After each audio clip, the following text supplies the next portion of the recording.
Vikings, please participate in a moment of silence to honor Chadwick Boseman and his invaluable contribution to our society.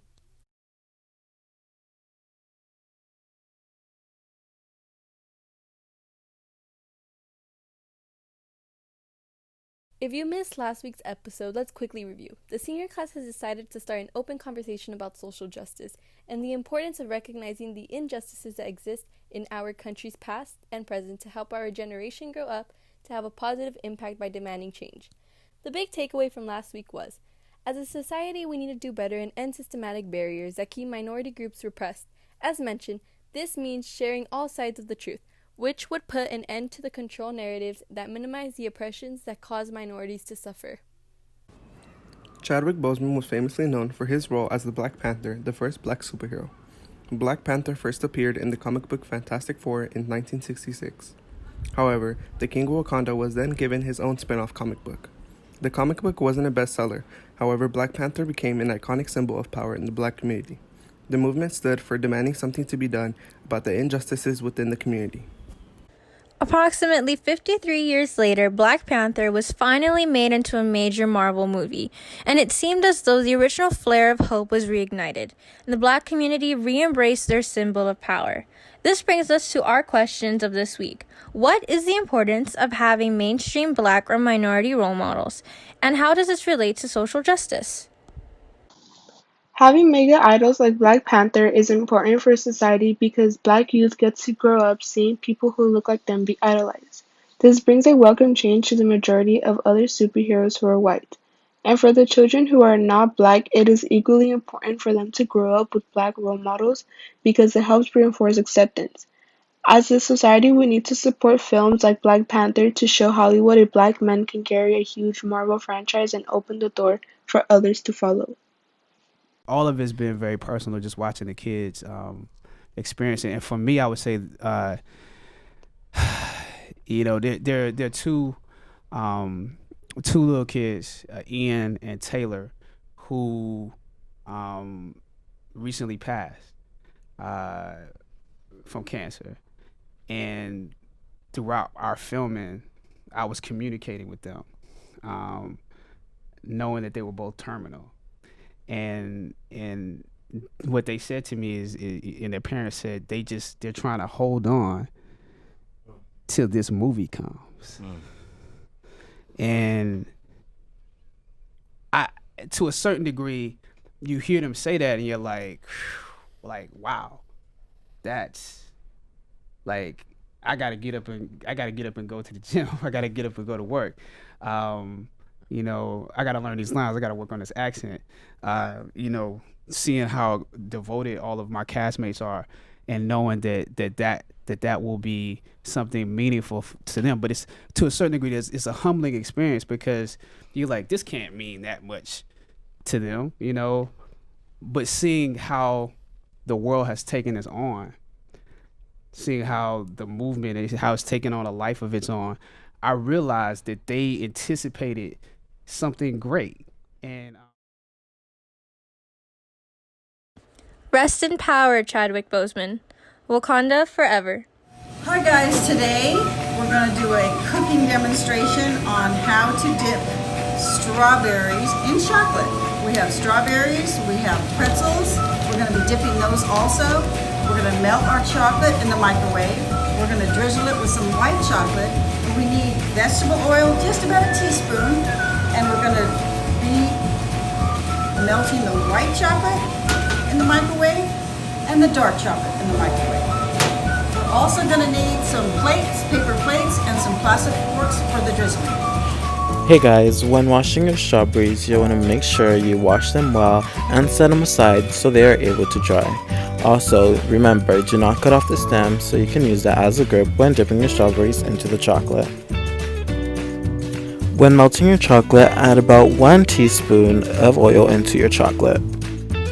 Melting your chocolate, make sure you do it 3 times for 30-second intervals. After the 30 seconds are up, make sure you take them out and mix them well. You can also repeat this with white chocolate. You want to make sure and give this a good stir because chocolate chips, when they make chocolate chips, they put a chemical on them so they'll stay firm and hold their shape. You want to break that chemical down so that it will melt. So that's why we're giving it a good stir, because it looks like it's still solid and they're not melting. But see, as you stir it, it starts to melt. And that's that chemical being broken down. Take them out after about 15 seconds and give them another stir. Again, the chemical that's on the chocolate chips, it allows the chocolate chips to not melt when you're making chocolate chip cookies. So when you make the cookies, they stay in shape, right? But we're trying to do the opposite. We're trying to melt it down.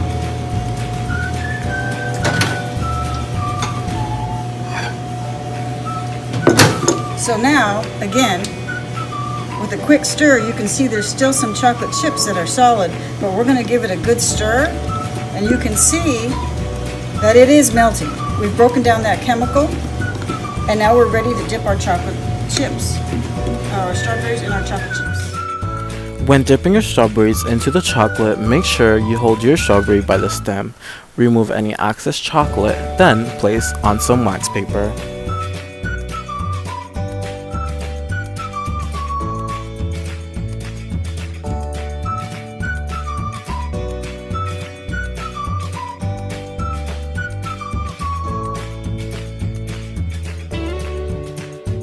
When using pretzel sticks, make sure you use the side of the pretzel stick that is broken. Cover the pretzel stick as much as you can with chocolate, then place it on some wax paper.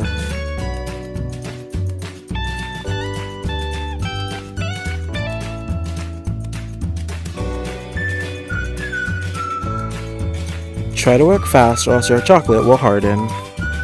When drizzling chocolate onto your strawberry, make sure you use a fork or a piping bag to get those thin, fine lines of chocolate.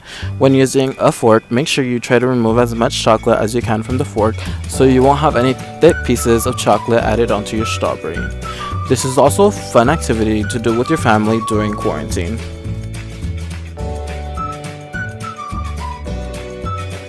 You can also repeat the steps using white chocolate. Grab by the stem, dip it in the chocolate, remove any excess chocolate, and place on some wax paper.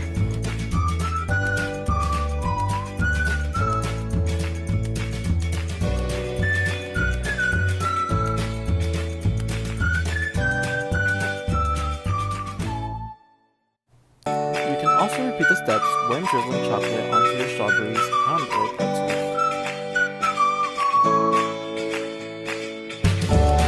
Strawberries are fully coated, place them in the refrigerator for about 30 minutes. After 30 minutes, make sure you take your strawberries out. Then enjoy your final product. What's up, Gary? My name is Santiago, and I am your junior class vice president. If you missed last week's news, the juniors are offering a weekly mental health awareness segment. Last week, we discussed signs that identify depression. Please go back and watch it if you haven't already. Hi Gary, my name is Cindy, and I'm your Junior Class Council Secretary. This week, we will be sharing 4 simple tips to help improve your mental health. Number 1. Value yourself. Treat yourself with kindness and respect, and avoid self-criticism. Make time for your hobbies and favorite projects, or you can challenge yourself and learn a new skill or a craft. Number 2. Take care of your body. Taking care of yourself physically can improve your mental health. Be sure to eat nutritious meals. Every single thing you eat doesn't need to be gluten-free and vegan, but you should make sure you are eating foods with valuable vitamins that feed your brain what it needs. We can talk about that more later. Drink plenty of water, exercise, or go on a walk. This helps decrease depression and anxiety and improve moods. Get enough sleep. Researchers believe that lack of sleep contributes to a high rate of depression in young people. Remember, your brain is still developing, and it needs rest to function properly. Number 3. Surround yourself with good people. People with a strong family or social connections are generally healthier than those who lack a support system.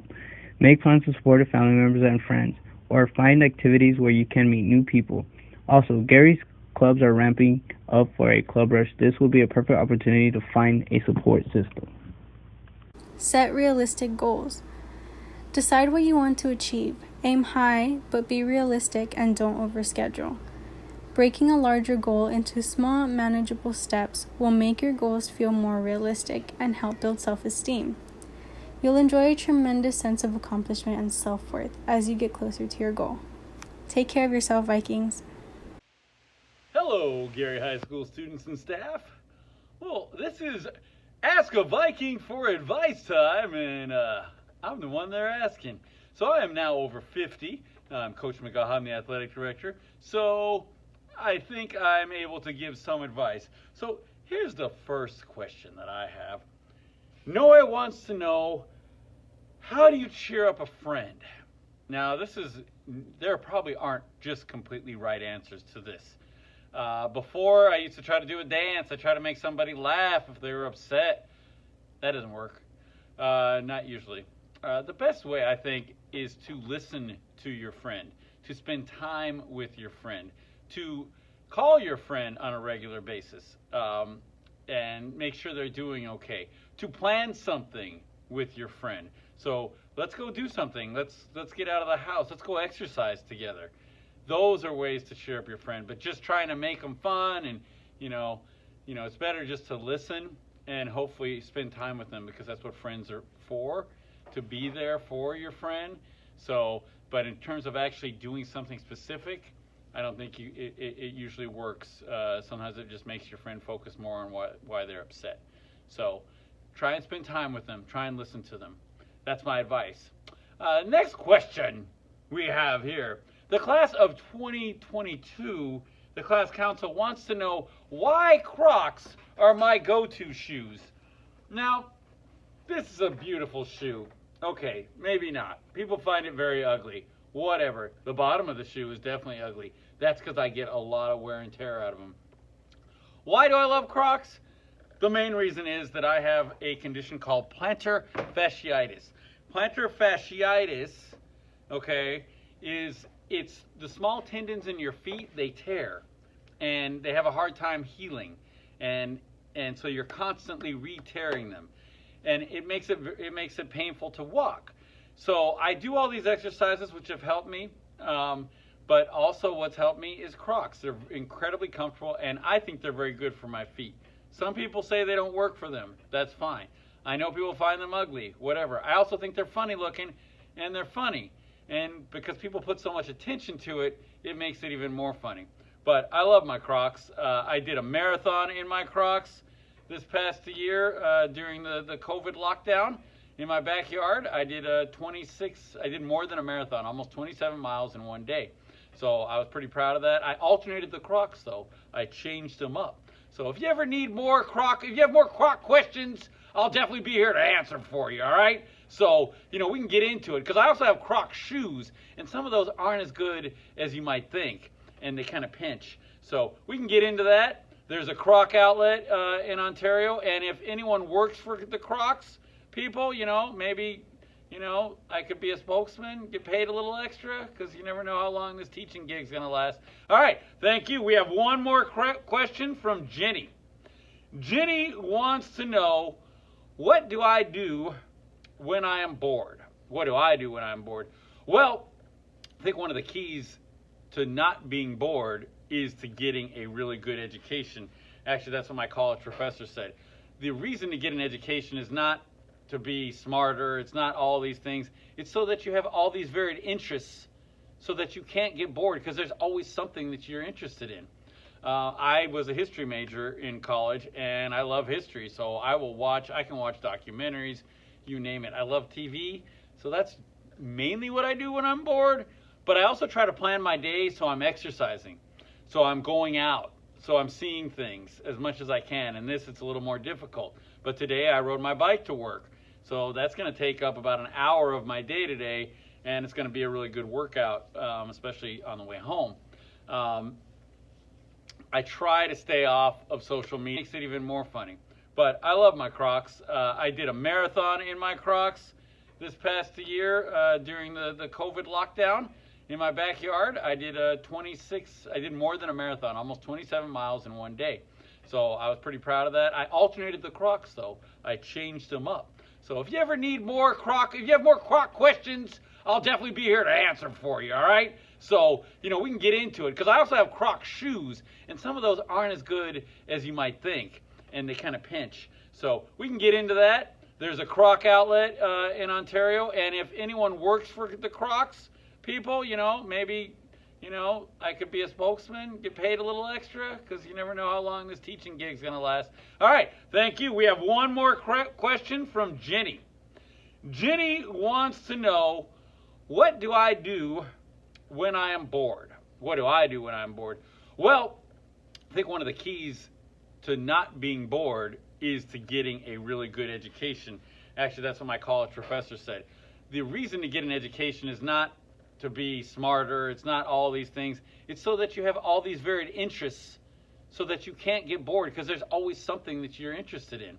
I was a history major in college, and I love history, so I can watch documentaries, you name it. I love TV, so that's mainly what I do when I'm bored. But I also try to plan my day so I'm exercising, so I'm going out, so I'm seeing things as much as I can. And it's a little more difficult. But today I rode my bike to work, so that's going to take up about an hour of my day today, and it's going to be a really good workout, especially on the way home. I try to stay off of social media now, because it's not good for me. It's too toxic for me. I don't want to get involved in all that, and I can't feel like I can convince anyone to believe what I believe.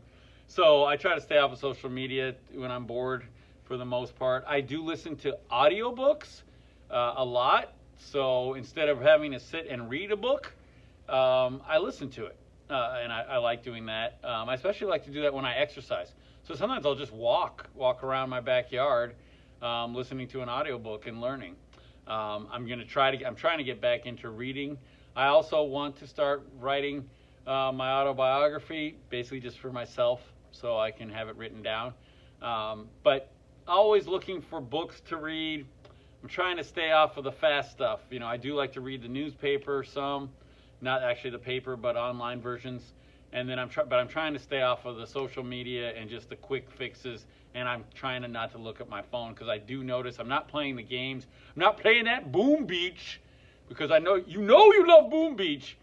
Yes! Or Clash of Clans, or whatever you want to call it. Different games. Boom Beach was really the one. Or Candy Crush. You see all the commercials? I tell you, I get hooked on those games, and then I just keep looking at it when I'm bored, and I think it drives you crazy. So I'm not doing that right now, and I'm hoping to stay away from that. So that took almost 6 minutes of time, but I hope you learned something from Ask a Viking. And send me your questions, because I got more answers for you. Thank you very much.